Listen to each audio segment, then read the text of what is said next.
Bem-vindos ao capítulo 9. A primeira parte do capítulo 9, nós vamos falar sobre aplicações empresariais e os vários tipos de aplicações empresariais que existem, nomeadamente ERPs, SCPs e CRMs.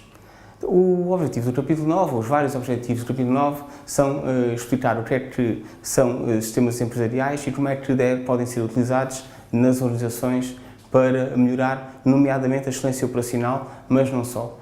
E como é que estes sistemas podem, a nível, por exemplo, de cadeia de valor, ajudar a planear, a produzir e também a gerir as entregas dos produtos da organização.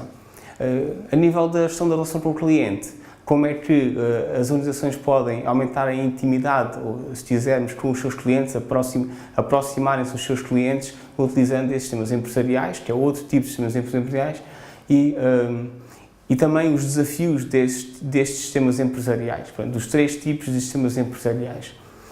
Finalmente, como é que as novas tecnologias estão a ser utilizadas pelos sistemas empresariais para aumentar a sua utilidade nas organizações. O capítulo começa com um caso, com um exemplo de uma empresa, que é a NVIDIA, que tem um problema que é que a procura pelos seus chips varia muito e que os processos de previsão ou de planeamento dessa produção ainda são manuais.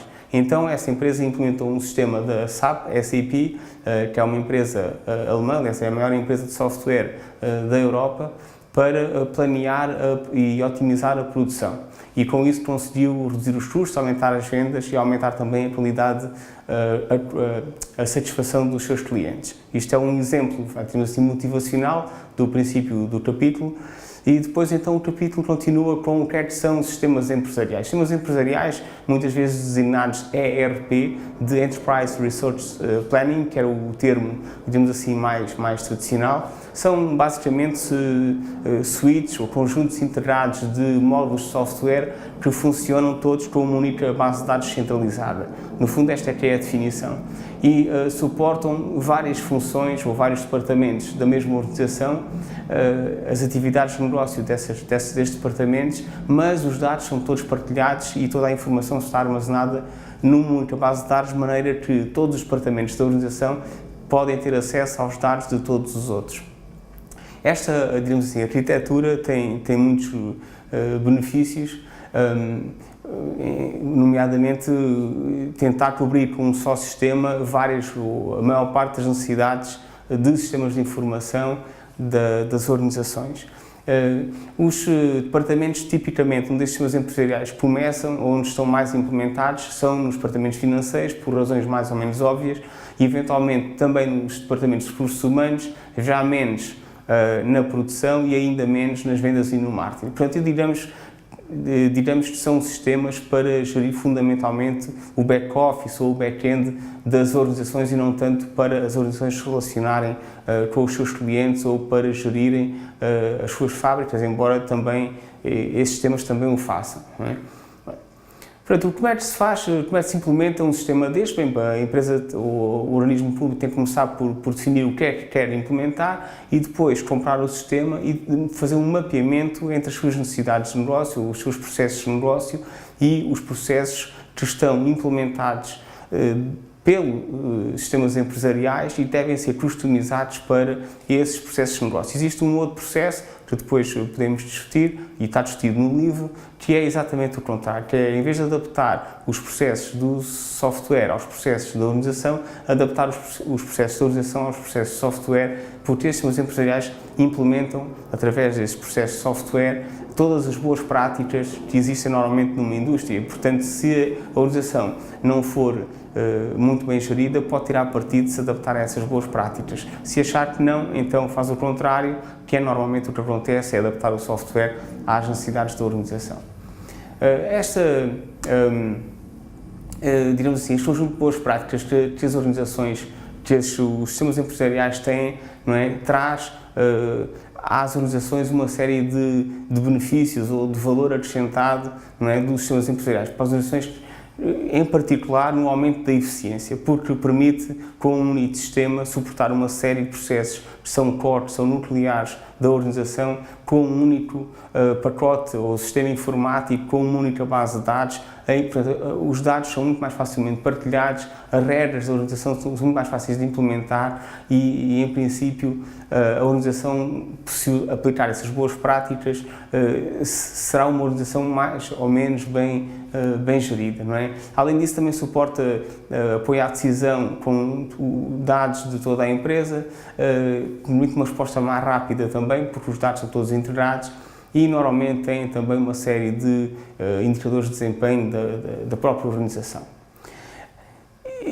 Este é o tipo básico de sistema empresarial que existe, mas existe um outro tipo de sistema empresarial, que são os sistemas de gestão do supply chain, ou da cadeia de valor, tipicamente para gerir as relações com os fornecedores, mas também para gerir as relações, nomeadamente quando são relações com outras organizações, com os clientes. E, se for uma empresa, uma organização muito grande, a própria cadeia de valor dentro da organização. Portanto, o fluxo, não é, de atividades que existe, das compras para a fábrica, para as saídas de produto, também existe dentro das próprias organizações, principalmente se a organização estiver distribuída geograficamente, com fábricas, com armazéns, sem distribuição, etc., num país ou até num continente ou no mundo inteiro.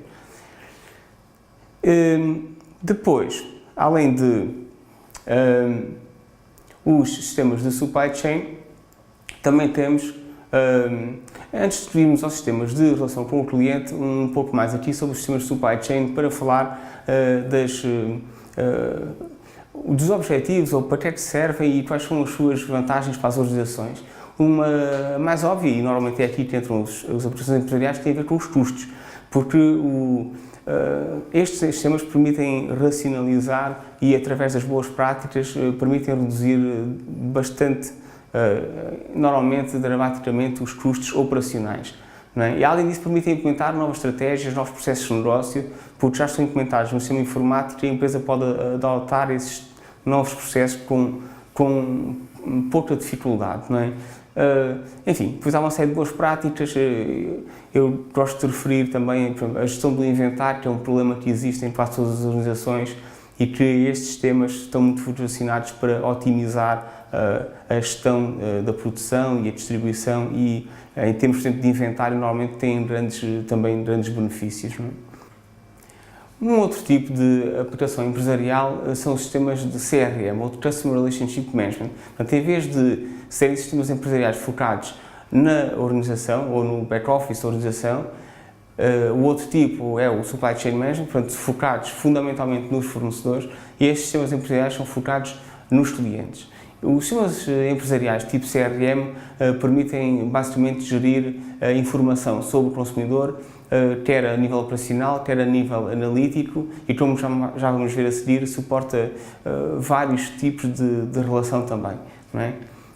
E, fundamentalmente, tal como os sistemas empresariais permitem gerir a informação de forma integrada, o sistema de CRM também permite gerir a informação, toda a informação sobre o cliente de forma também integrada.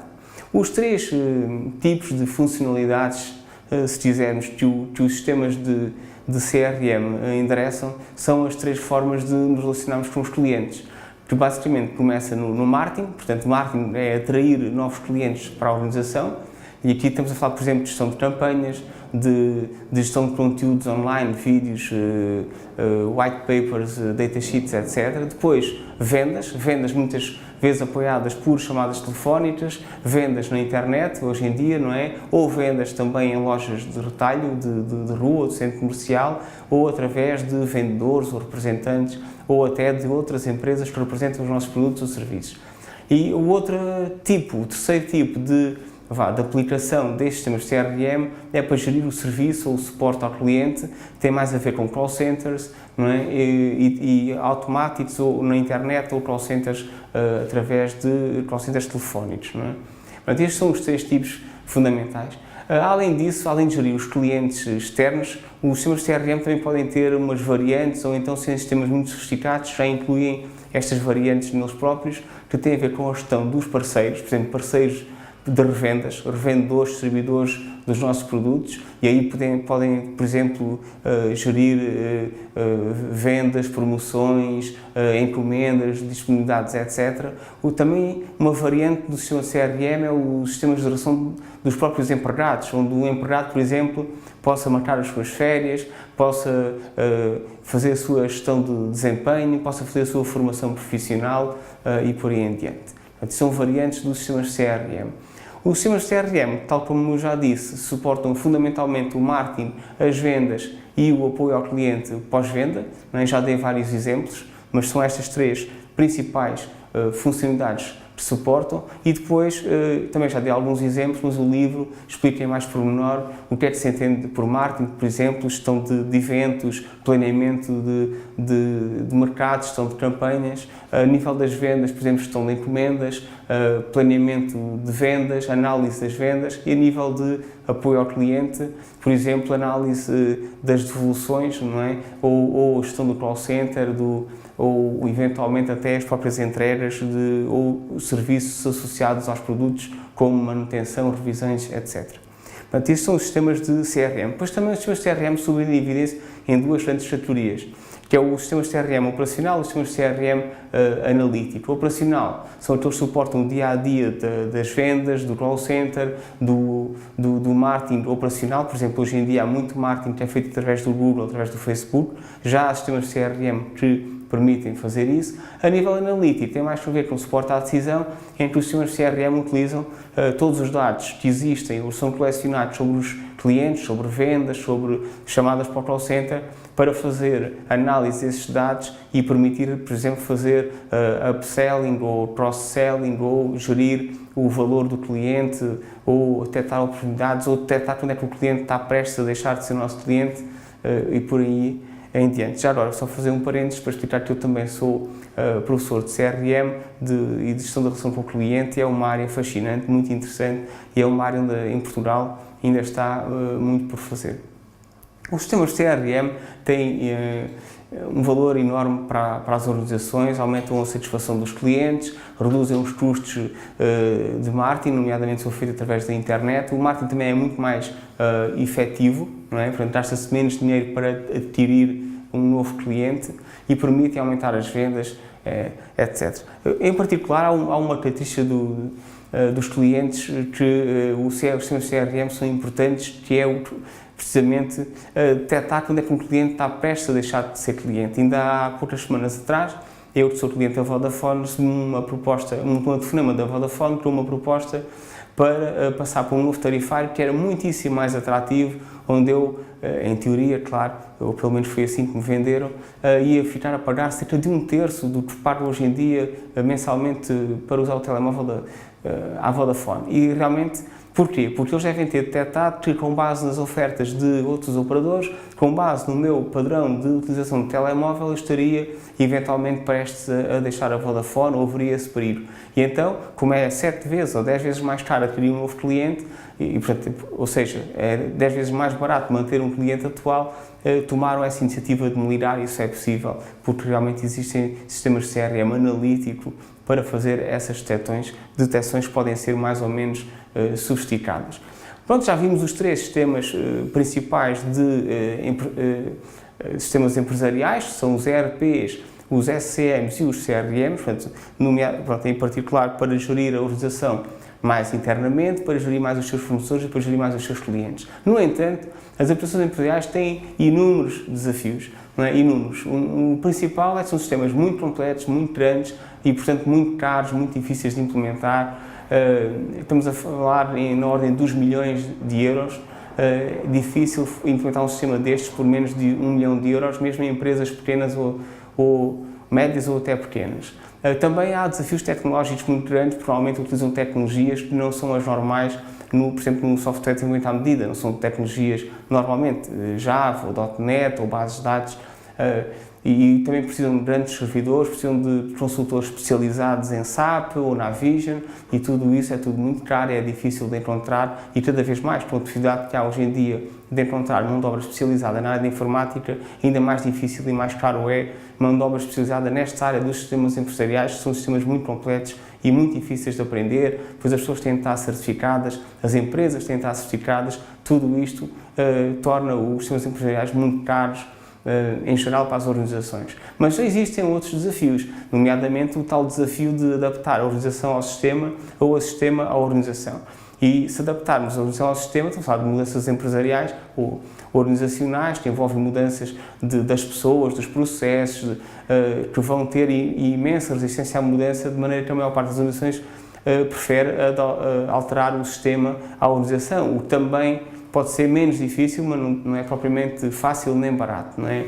Enfim, depois há uma série de outros desafios, como a aprendizagem que a organização tem de fazer do novo sistema e dos novos processos, ou com a forma como o sistema implementa aqueles processos, os custos de mudar para novos fornecedores, novos sistemas e toda a parte de gestão de dados que agora vai ser feito centralizado e tudo mais.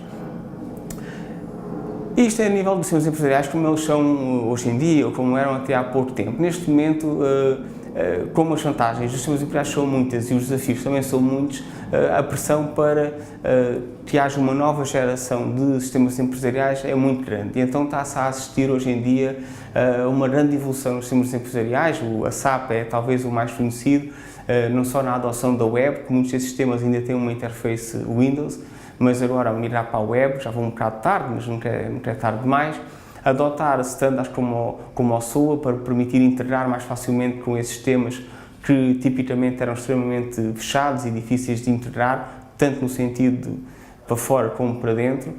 Também adotar open source, soluções on demand, portanto com pricing baseado na utilização, sistemas baseados na cloud, que não obriguem as organizações a implementar os sistemas in-house dentro da sua própria casa, possam tirar partido de versões que já estejam disponíveis na internet e também a adoção de plataformas móveis. Mais recentemente, isto não está no livro, a própria SAP tem feito um esforço enorme de inovação e tem várias funcionalidades e novas tecnologias nesta área que são bastante interessantes, apesar de não estarem no livro ainda, como os sistemas ANA, a tecnologia ANA para a gestão dos dados, de grandes quantidades de dados. Para terminar o capítulo 9, existem mais duas novas tecnologias nesta área, que têm a ver com o CRM social, nomeadamente com o Facebook e outras redes sociais, e também o papel do suporte à decisão nestas tecnologias.